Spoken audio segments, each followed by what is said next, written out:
economics for dummies for this one, just because I feel like there's still a little bit of confusion when it comes to sunk costs. So what Flynn, the author of Economics for Dummies, had to say is that a cost that has already been incurred and should, so sunk cost is a cost that's already been incurred and which should therefore not affect your current or future decision making. So rationally speaking, he says that you should consider only the future potential marginal costs and benefits of your current options. So he gives the example of, suppose you spend $15 to get into a sushi, all-you-can-eat sushi restaurant. So yes, how much should you eat? And more specifically, when deciding how much to eat, should you care about how much money you pay to get in? What do you guys think? I think yes, but I'm assuming the answer is no. Yes, to which one? I think that you should pay attention to how much you pay to get into the restaurant when you're buying your dinner, because it's all coming out of your paycheck, which means you can't spend it on something else. Okay. Everyone else knows. Well, I think what they're looking for is you shouldn't consider how much money you spent because you already spent it and it's gone. It's just, It just doesn't make logical sense to me, but I understand what they're looking for, Yeah. so I know how to answer on a test, which is okay. and I think for like number one, it's like how much you should eat.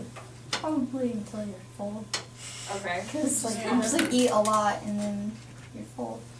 So then you get. In economic terms, Uh-huh. you can eat as much until you like start losing utility. Yes. Yeah. Utility. Very good connection, done. Yeah, so, So you're full, but That's how I'm so yes, you would go, to an economist, the answer to the first question is eat exactly the amount of food that makes you the most happy, so using that utility, to that point where, you go until you don't have positive utility and it starts to get negative, so whether that's eating 3 sushi rolls or eating 80, whatever that is for you, whatever you get the most utility out of, it makes you most happy. And then the answer to the second question is how much it costs you to get in doesn't matter, because whether you eat 1 piece of sushi or 80 pieces of sushi, the cost was still the same, right? Does that make sense? I mean, we think of, oh, I want to get the most out of my money, but for the economist's point of view is you've already paid that money, so it doesn't really matter if you stuff your face full of food or if you just eat what makes you happy. That $15 is gone no matter what your next decision is once you're in. Okay, Erin? I might be wrong about this, but I feel like with making that decision, if you're gonna go to an all-you-can-eat place, I feel like the decision is more in whether or not you're going there versus getting like a $5 meal at McDonald's and then you only get like so much food. Like, it doesn't make sense to go to an all-you-can-eat place if you're not very hungry. Okay, yeah, and I can So, see that. But like, if is you that- love sushi and you're maybe not hungry, 2 pieces of sushi might be worth $15 to you, if that's all you wanted to eat. I don't think I've ever had sushi, maybe once. I love sushi. So good. We made I it. love sushi. Sushi. So put differently, because the cost of getting in is now in the past, it should be completely unrelated to your current decision of how much to eat. So basically, wipe your memory, you paid $15, that's gone. So now you're looking at the different sushi selections and deciding how much you want to eat. And not paying attention to, oh, I should eat all 60 pieces because I just paid $15 for this meal and to get the most out of my money. That doesn't matter, you've already paid that $15, it's already gone. And then he goes on further to say, after all, if you were suddenly offered $1,000 to leave the sushi restaurant and eat next door at a competitor's, would you simply refuse to because you felt you had to eat a lot of the sushi restaurant, at the sushi restaurant in order to get your money's worth out of the $15 you spent? Of course not.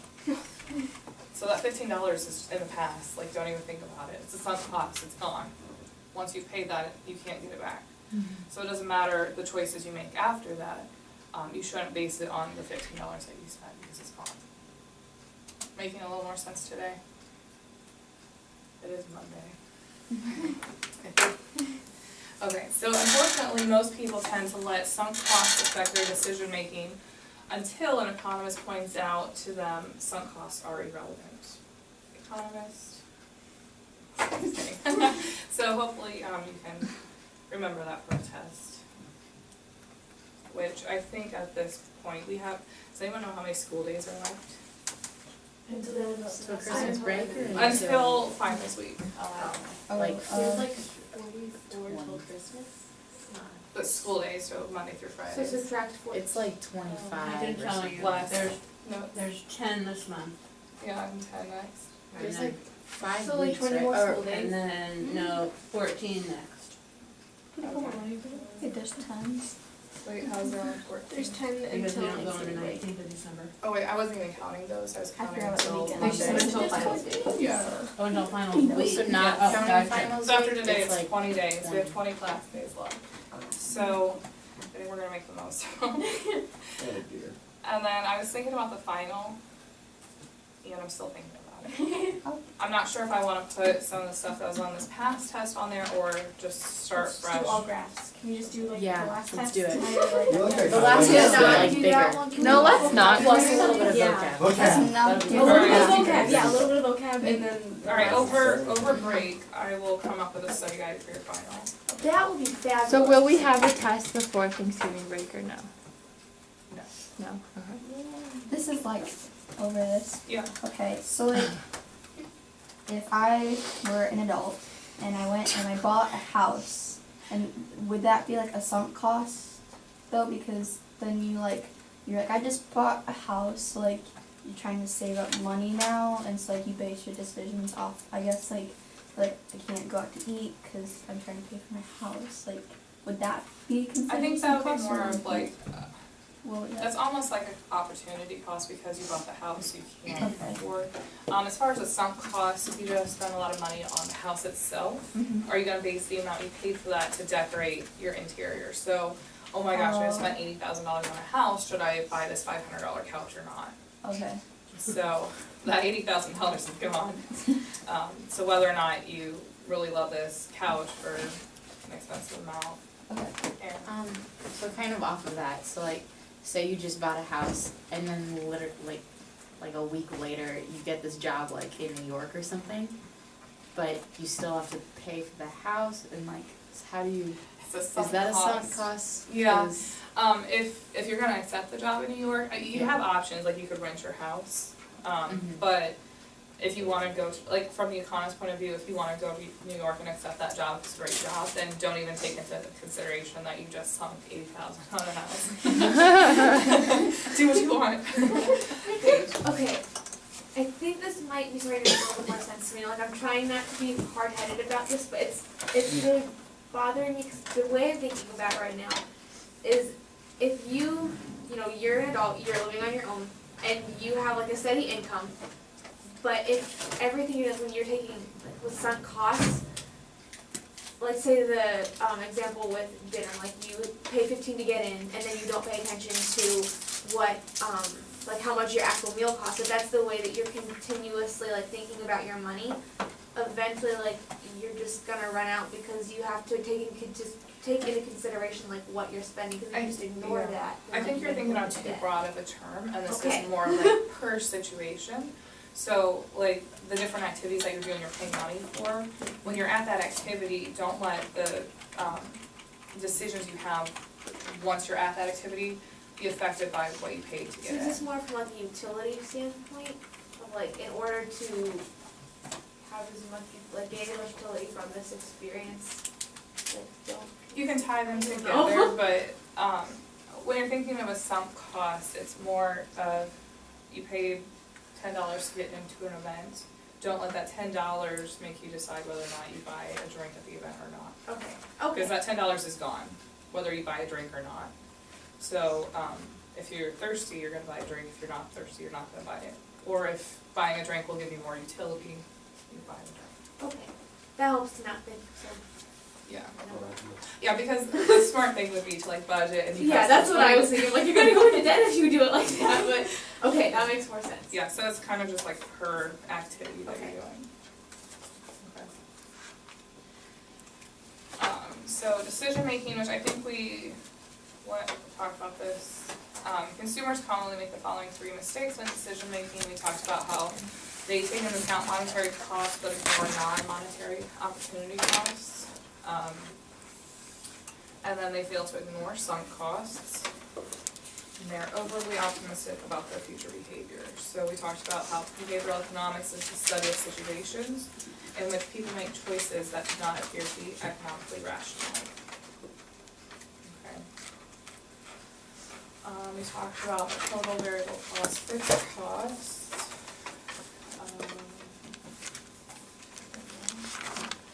So I added more to this. So normal profit, we said, is the average return of supplying entrepreneurial ability.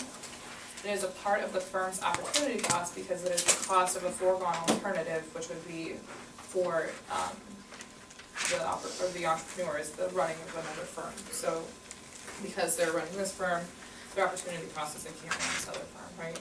So the opportunity cost of the owner's time, which is foregone by not working at the best alternative job, is a cost to the firm. So owners also often supply entrepreneurial ability to help run the company, and therefore they expect a return from this contribution in what we call the normal profit. So because they're putting work into it, they're expecting profit to come out of it. Okay. And then economic profit is equal to total revenue minus the opportunity cost. So a firm's opportunity costs of production are all explicit and implicit costs. And the normal profit is already part of the firm's opportunity, which would be an implicit cost. So an economic profit is a profit over and above the normal profit. So that makes sense. Okay, so let's take a look at homework problem number 1 in chapter 10.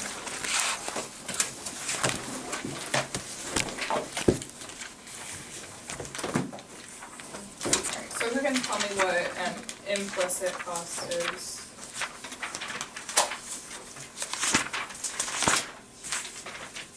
Just when a firm proposes an alternative action that is not overpaid. Yes, so money comes changed, and then an explicit would be, Monetary income.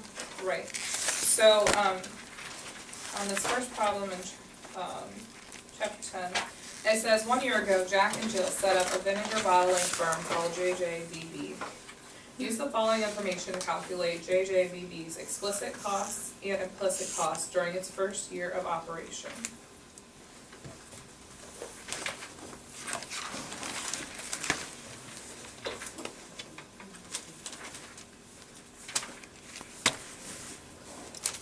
Okay, so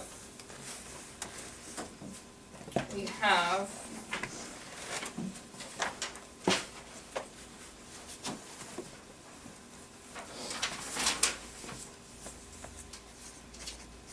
so A says that Jack and Jill put $50,000 of their own money into the firm.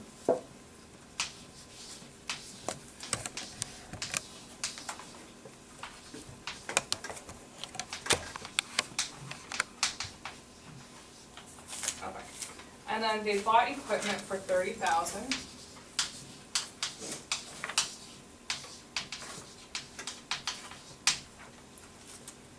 They hired one employee to help them for an annual wage of $20,000.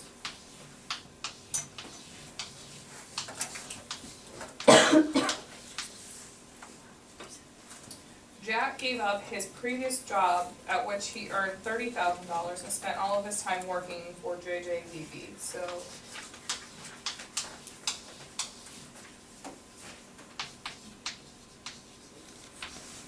that'll be Jack's opportunity cost. And then Jill kept her old job, which paid $30 an hour, but gave up 10 hours of leisure each week for 50 weeks. So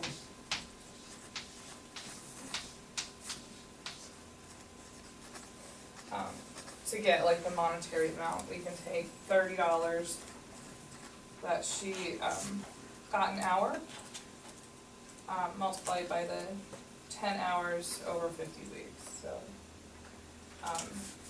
all of these together, comes out to 15,000.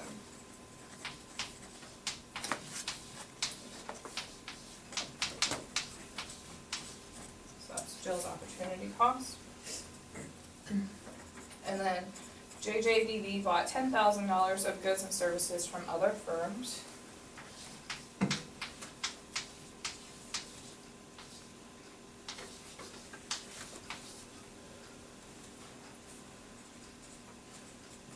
And the market value of equipment at the end of the year was 28,000.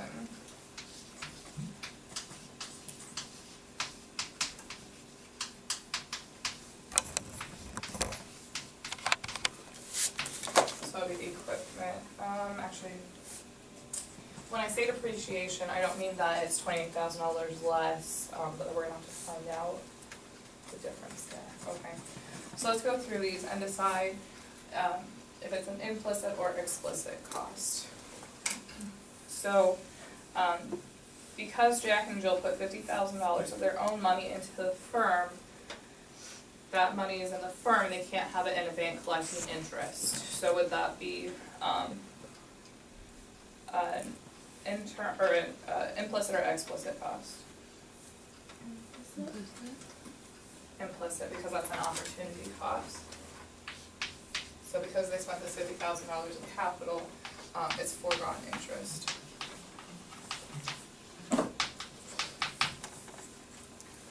And then they bought equipment for $30,000. But then at the end of the year, it was only $28,000. So we can take we can calculate the economic depreciation by taking the 30,000 minus the 28,000. So we have 2,000, and we can call that, economic depreciation.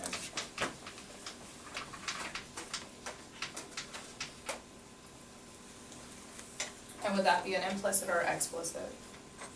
It's money is gains. Okay, or wait. That's actually an implicit.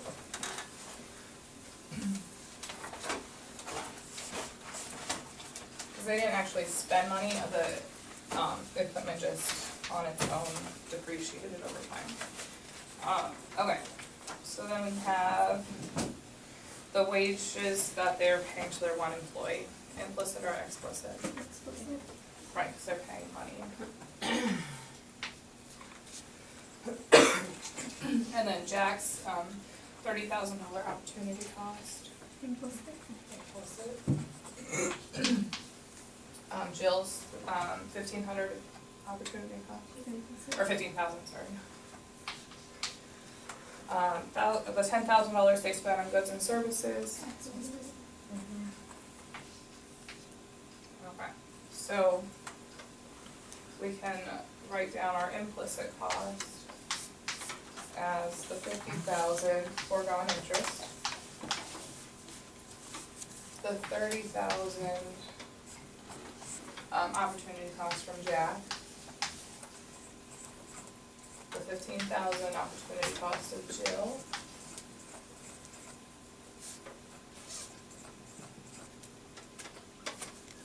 and then the 2,000 depreciation, depreciation.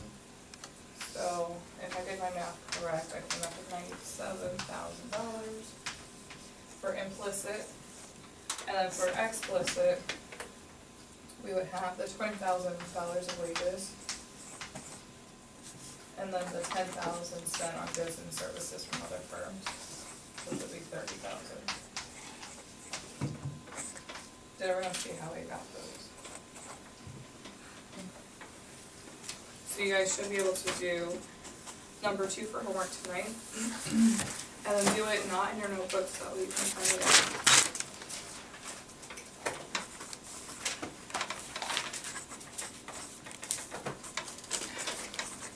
So in problem number 2, you have Miss Moffett and Mr. Spider's gloves.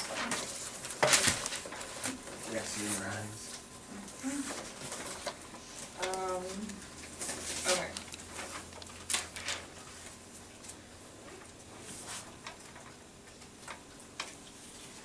So economic profit is the total revenue minus opportunity costs, which doesn't tell us how much they made. So we can't, subtract the opportunity, yeah. Well, I think you might be answering my question. So because they didn't tell us how much they made over the year, we can't, from this problem, determine the economic profit. But if we said they made $200,000 in the first year, so, that'll be their total revenue. What would we subtract for the opportunity costs, or those implicit costs? 97,000.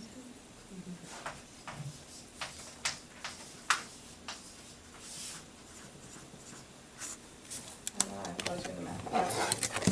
Okay. So firms want to achieve the maximum profit, or profit maximization.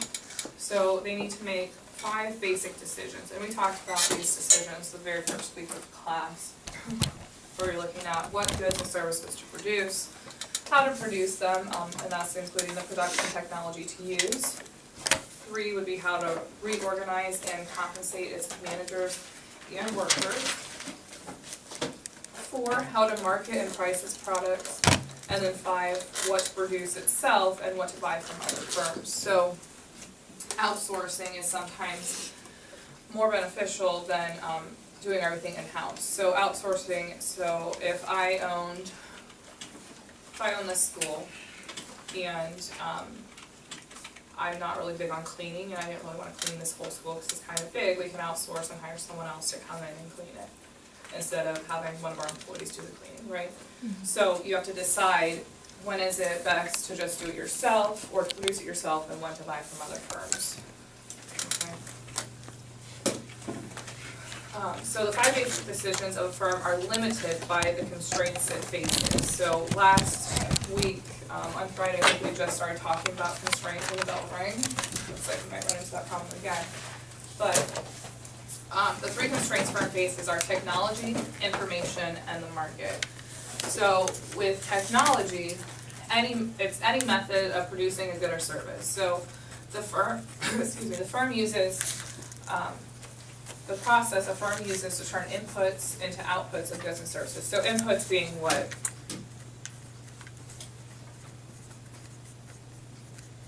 What would inputs be?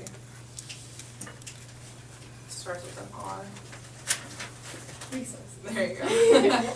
So a firm, it's a process of the firm turning resources into outputs, which would be what? It starts with a P. There you go. Okay.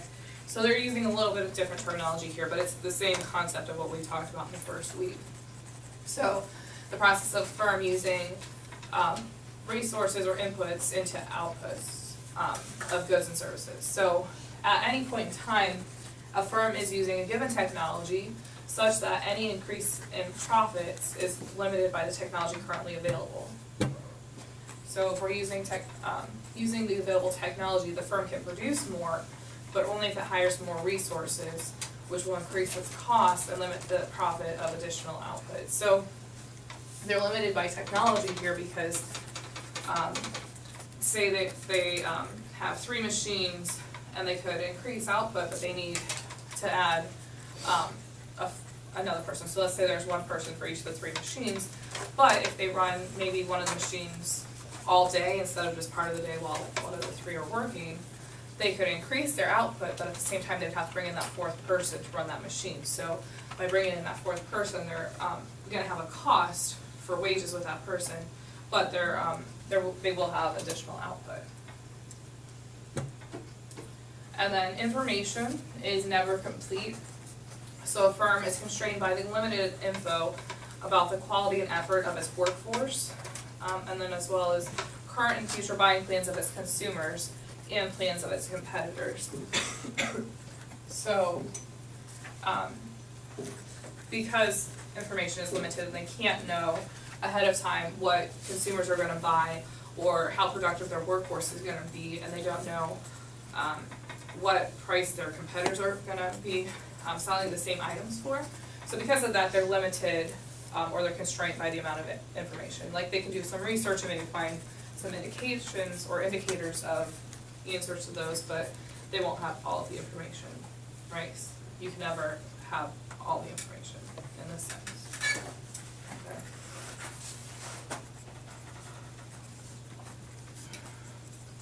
So the cost of providing incentive systems for workers and conducting marketing research to increase info is the cost of coping with limited information. So the cost of providing incentives. The bell rang, I don't know, we're still good.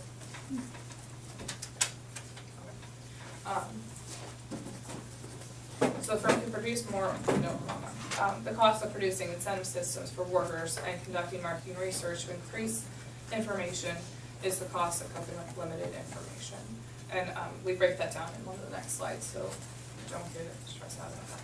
The market is what each firm can sell, and the price it can obtain are constrained by the willingness to pay of its customers. So if a customer is not willing to pay $5 for the product, they can't get $5 off to sell it for less. So that's also another constraint. So willingness of its customers, and by the prices and marketing efforts of other firms. So again, they're in competition with other firms for prices. The expenditure a firm incurs to overcome then will limit the profit the firms can make. So because they're competing with other firms and trying to get the customers to buy their products, they may experience some costs, and that's like another constraint they're dealing with, is that they can't sell their product for $5 when their competitor is selling it for $4.75. Like, people would go buy it for less money. I think we're gonna stop there because the bell's gonna ring, but we will go through and break these down. So for tonight, do homework problem number 2 to turn in